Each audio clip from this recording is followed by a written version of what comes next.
I know that you do a lot of events, and of course, I done been to a few of them, and I like to go to a lot more.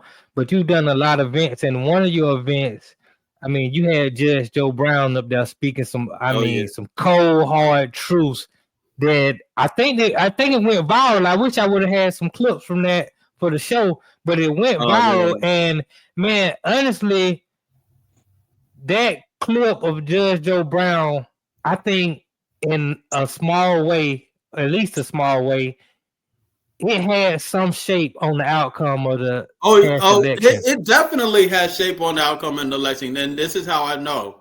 First of all, okay, so if you're not familiar with the clip, look up Judge Joe Brown in Atlanta.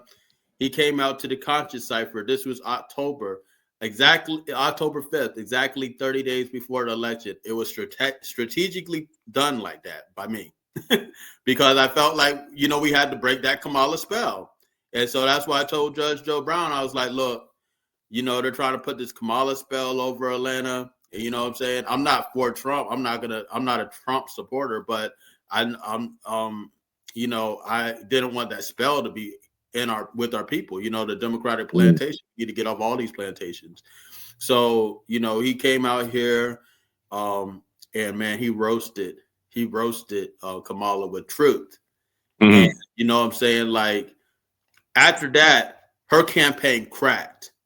You know what I'm saying? Her campaign cracked. There was after that went viral, there was no more people talking about, oh, she about to win. She was not about to win.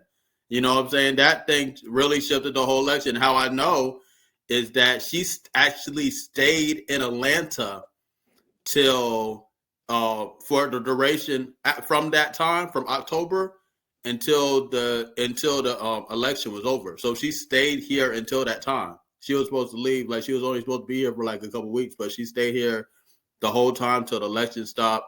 You know what I'm saying? She had her people were roaming the city trying to figure out who did this. They didn't know who did it.